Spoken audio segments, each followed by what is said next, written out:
Europako hizkuntzarek zaharrena den heinean, euskera zaindu behar dugun antxorra daukagu. Helburu horretarako euskaltzainak ezinbestekoak ditugu.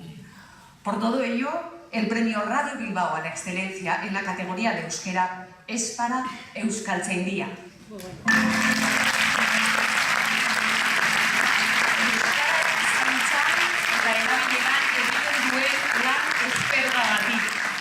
Euskaltzaindia 1918an sortu zen, beraz, 100 urte daramatza euskararen lege gramatikalak ikertzeko eta formulatzeko lanetan. Hori gutxi balitz, euskararen erabilera sustatzen eta euskararen eskubideak zaintzen ditu. En este 2018, Euskaltzaindia celebra no solo sus 100 años de vida, cada día hasta en los peores momentos levantando la persiana, sino también los 50 años de su mayor logro, el euskera batua.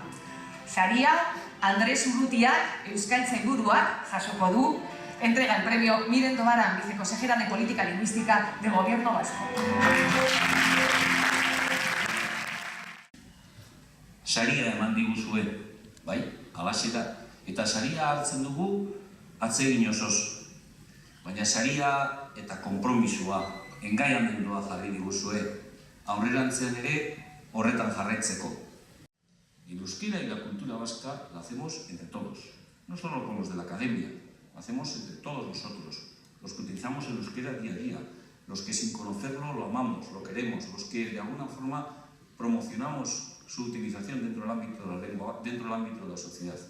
Por eso es curioso, pero yo creo que este trofeo, que es un micrófono, que mejor para simbolizar el medio de comunicación que es la radio, yo no lo pondría dirigido a mí, lo pondría dirigido a vosotros. Vosotros sois los que hacéis todo el día, todos los días y durante todo el día, en todos los territorios en los que se utiliza la lengua, con vuestro esfuerzo, con vuestra utilización, con vuestro día a día, la excelencia del euskera, y a todos va dedicado este premio. Muchas gracias. Eskerrik asko.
eskerrak eman behar, benetan, guretzat, gaurkoa, egun handia da.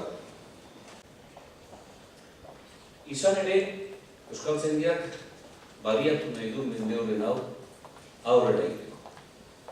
Jauzi kualitatibo bat egiteko. Eta betidanik eman duen zerbitzu hori modu berritu batean emateko. Gizarte zibiletik gatoz. Gizarte zibilak berak sortu zuen euskaltzaindia. Herriak berak ekarri zuen argira.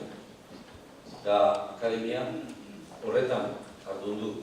Euskara bera eta euskararen bidezko kultura erakundetzen ikustarazten 100 urte hauetan.